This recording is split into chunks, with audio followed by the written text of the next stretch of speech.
عليه وسلم ثم إلى كافة الأنبياء والمرسلين ثم المسلمين والمسلمين والمؤمنين لله. الفاتحة. بالله من الشيطان الرجيم. بسم الله الرحمن الرحيم. الحمد لله رب العالمين الرحمن الرحيم مالك يوم الدين. إياك نعبد وإياك نستعين. اهدنا الصراط المستقيم صراط الذين أنعمت عليهم غير المغضوب عليهم ولا الضالين. الحمد لله ثم الحمد لله الذي بنعمته ورحمته الشاملة والكاملة تتم الصالحات.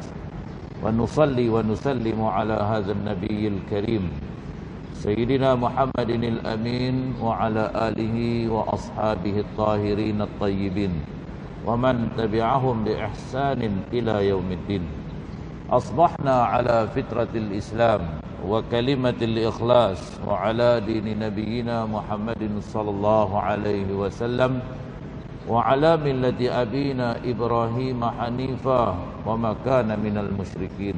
رب اشرح لي صدري ويسر لي أمري واحلل عقدة من لساني يفقهوا قولي. اللهم آمين. Yang dikasihi Al-Fadil Tuan Imam, Ashabul Fadilah, tuan-tuan pegawai dan ahli jawatan kuasa masjid, Ashabul Fadilah, tuan-tuan guru, asatidzah, muslimin, mukminin, mukminat rahimakumullah.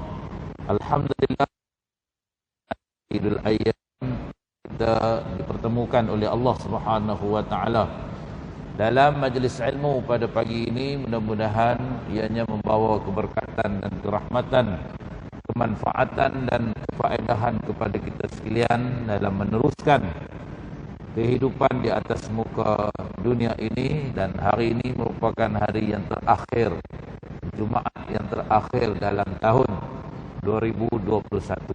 InsyaAllah Allah panjangkan usia kita, kita akan beralih kepada tahun 2022. Begitulah pantasnya masa dan waktu yang begitu cepat berlalu, tuan-tuan.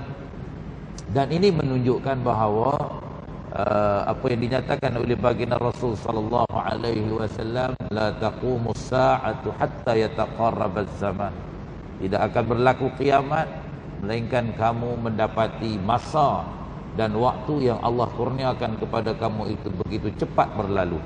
Terlalu pantas ianya bergerak.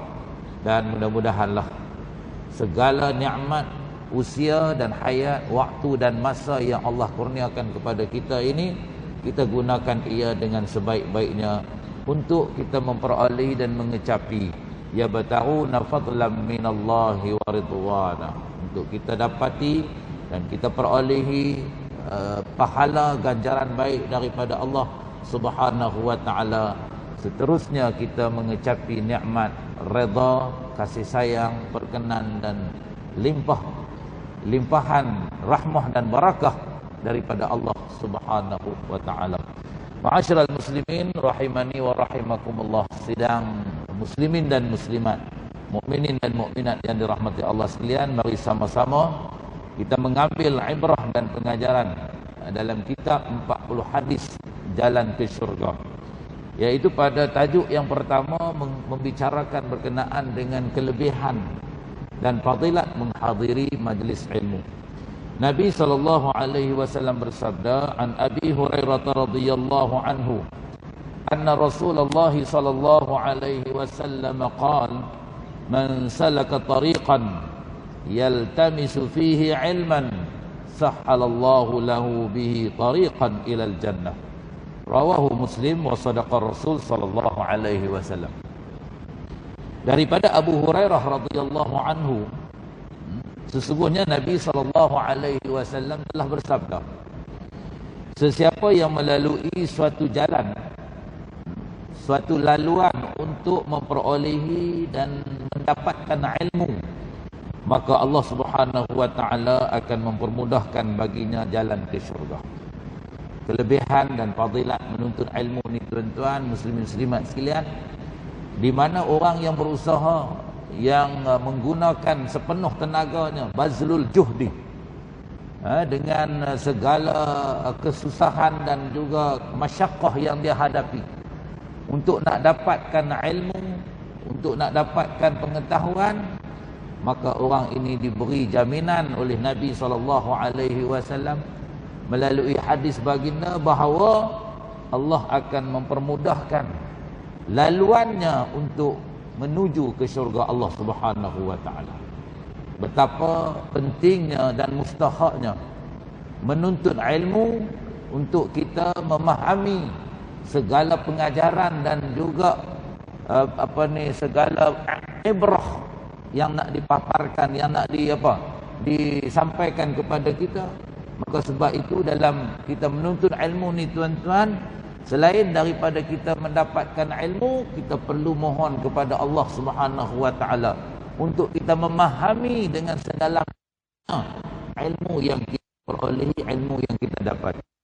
Selalunya kita baca doa, Allahumma faqihna fid din, at-ta'wil, dina siratakal mustaqim, waj'alna min ibadikas salihin. Ya Allah, berikan pahaman kepada kami dalam ilmu pengetahuan.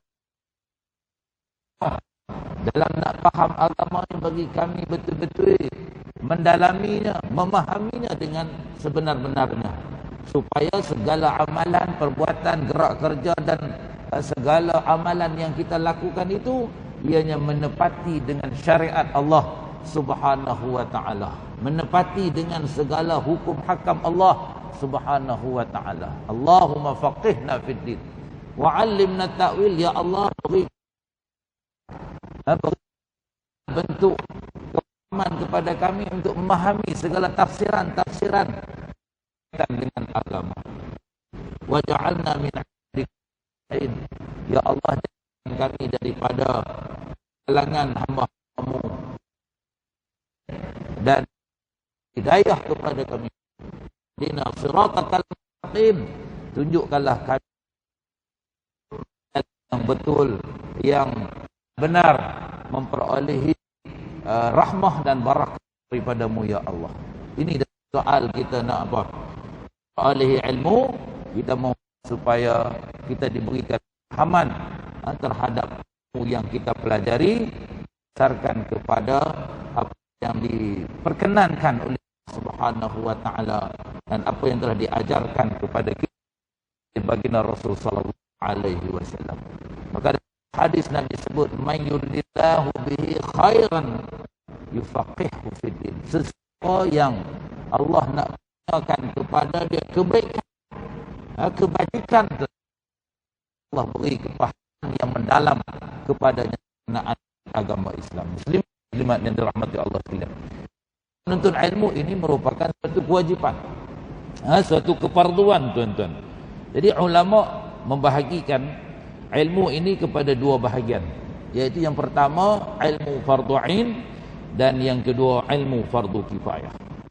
Jadi ilmu fardu ain ini merupakan ilmu yang wajib dipelajari oleh setiap umat Islam, setiap individu yang mukallaf, yang telah diberikan dengan bebanan tanggungjawabnya sebagai seorang hamba Allah SWT, maka dia perlu mempelajari dan mengambil berat berkenaan dengan ilmu fardu ain. Jadi ilmu fardu ain ini dia merangkumi ilmu tauhid untuk kita mengenali Allah Subhanahu wa taala yang disebut dengan ilmu ma'rifat.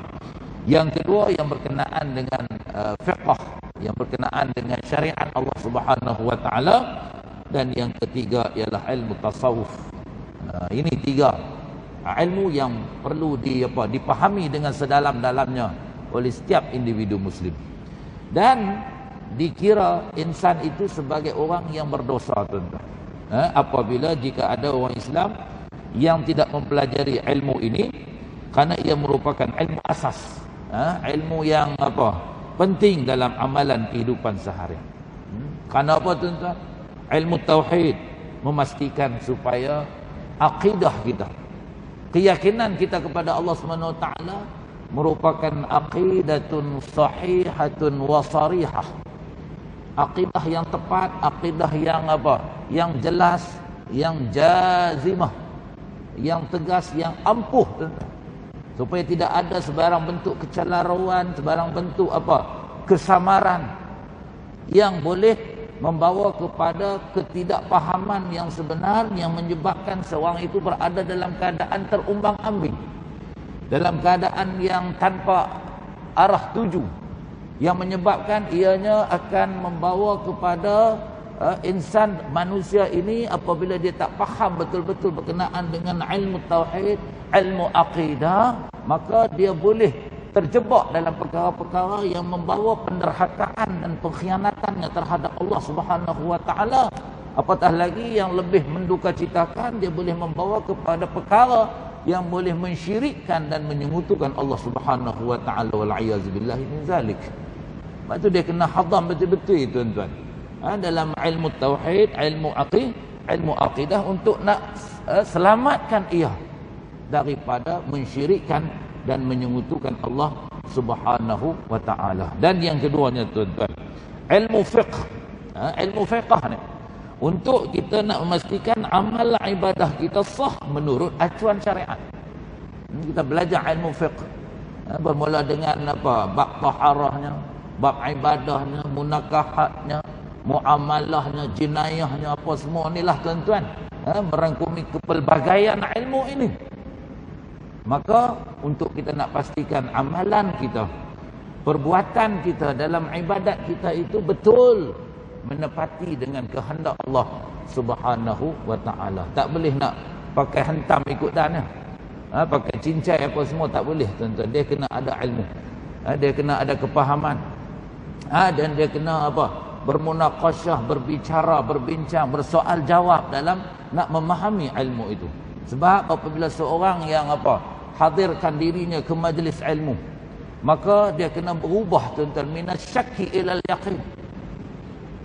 Daripada dulu sebelum dia dapat ilmu itu, dia serba syak, serba ragu dalam nak memahami sesuatu ilmu tersebut. Maka setelah mana dia dapat ilmu, tuan-tuan, dia akan bertukar, beralih kepada al-yaqin. Dia betul-betul yakin dengan ilmu yang dia pelajari. Dan itu di segi kepahamannya, tuan-tuan. Daripada dia samar-samar, sekarang dah dapat penjelasan, pencerahan berkenaan dengan ilmu tersebut. Sementara yang kedua, dia kena berubah wataknya dan perangainya minat takabburi ila tawadhu'i.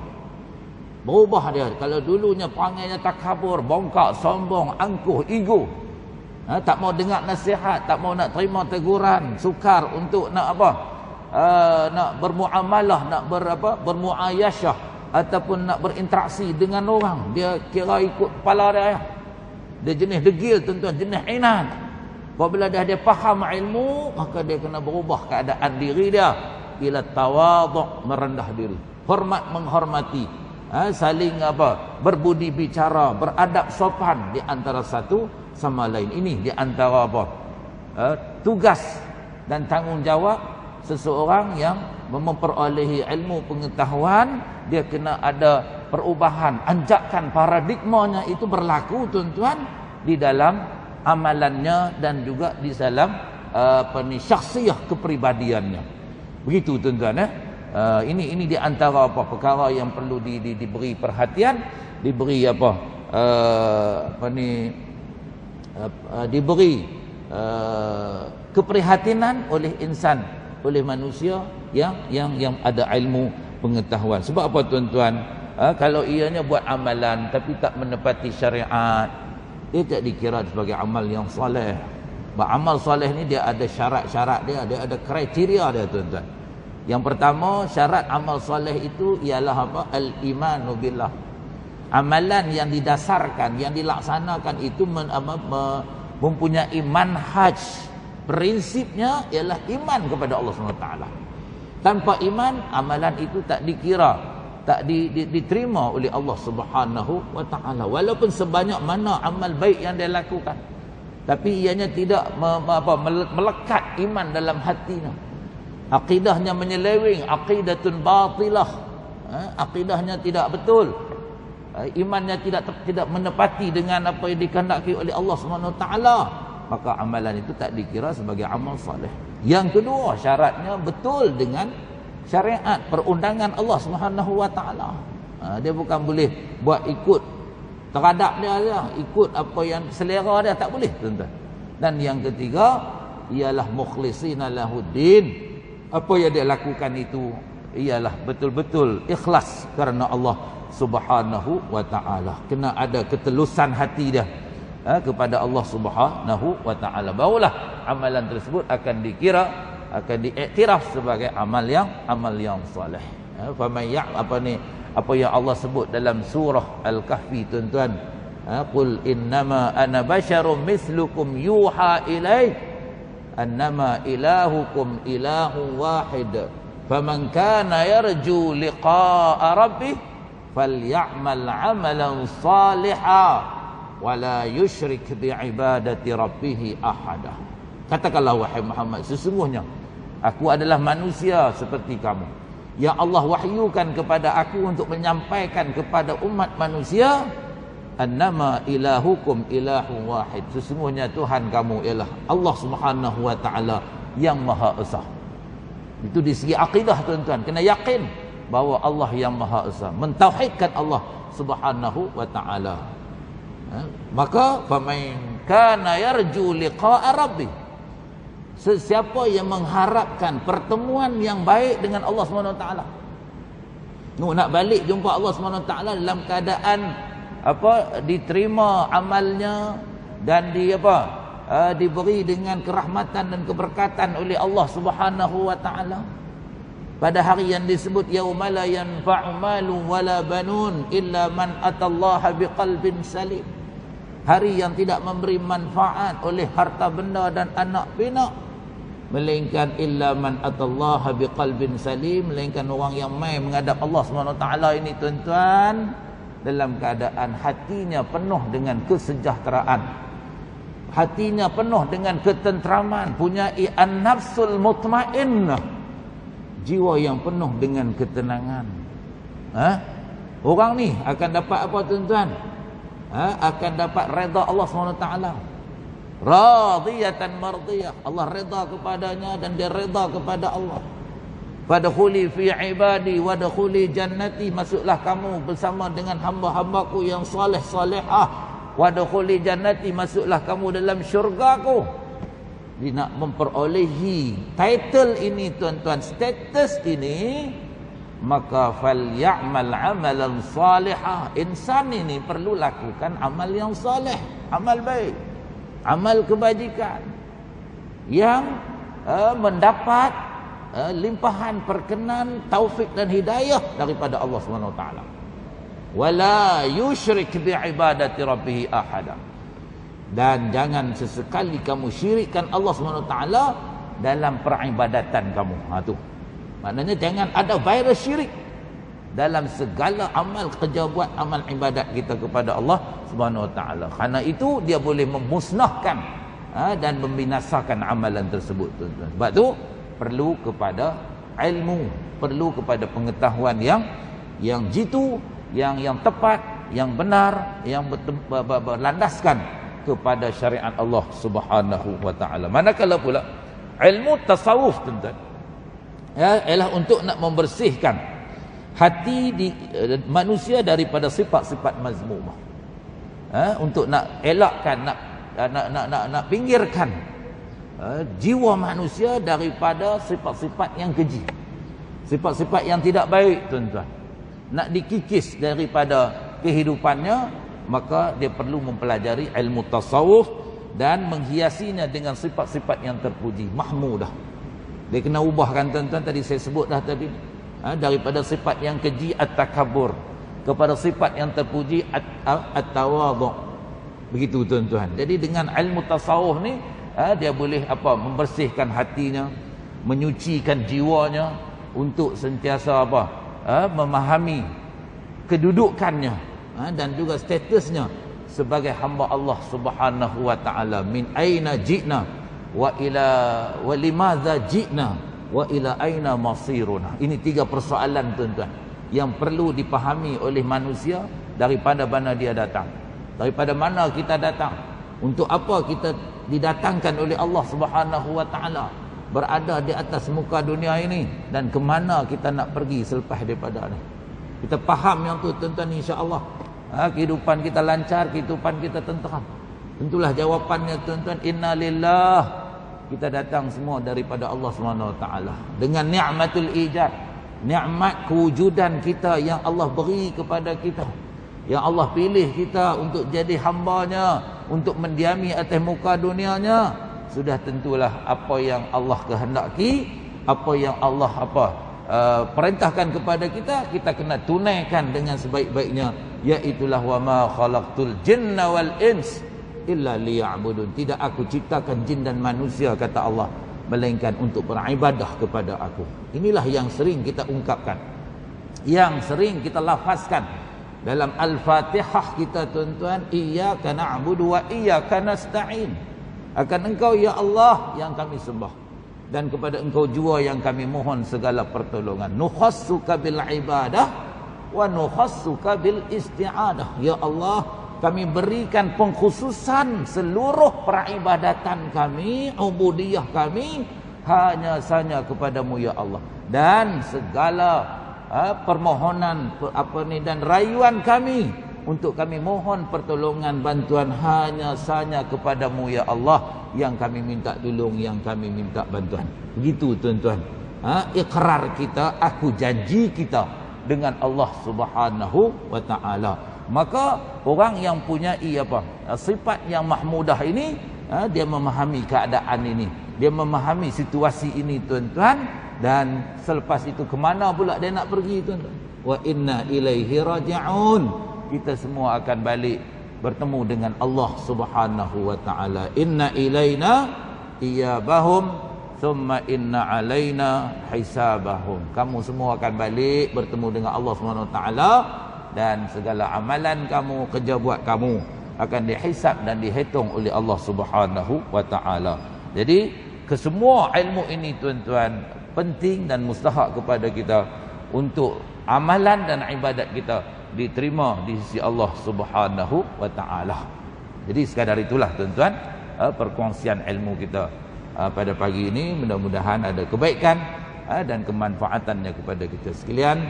Semoga Allah memberkati kehidupan kita dan di dunia dan di akhirat, insya-Allah. A'udzubillahi samil alim minasyaitonir rajim.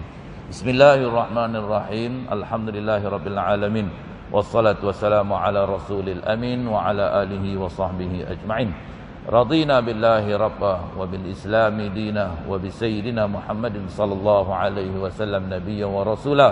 Allahumma faqihna fid din wa 'allimna ta'wil wahdina siratakal mustaqim waj'alna min ibadikas salihin. Allahumma a'izzal islam wal muslimin wa adhilli syirka wal musyrikin wal kufra wal kafirin wan nifaqa wal munafiqin والظلم والظالمين يا قهار يا جبار يا منتقم يا الله يا الله يا الله يا ذا الجلال والإكرام اهزمهم وانصرنا عليهم. اللهم إنا نعوذ بك من البرص والجنون والجزام ومن سيء الأسقام برحمتك يا أرحم الراحمين. ربنا آتنا من لدنك رحمة وهيئ لنا من أمرنا رشدا. ربنا آتنا في الدنيا حسنة وفي الآخرة حسنة وقنا عذاب النار وأدخلنا الجنة مع الأبرار يا عزيز يا غفار يا رب العالمين. وصلى الله وسلم على سيدنا محمد وعلى آله وصحبه وبارك وسلم والحمد لله رب العالمين. سبحانك اللهم وبحمدك نشهد أن لا إله إلا أنت ونستغفرك ونتوب إليك. بسم الله الرحمن الرحيم. والعصر إن الإنسان لفي خسر إلا الذين آمنوا وعملوا الصالحات وتواصوا بالحق وتواصوا بالصبر وبالله التوفيق والهداية والرضا والعناية. والسلام عليكم ورحمة الله وبركاته.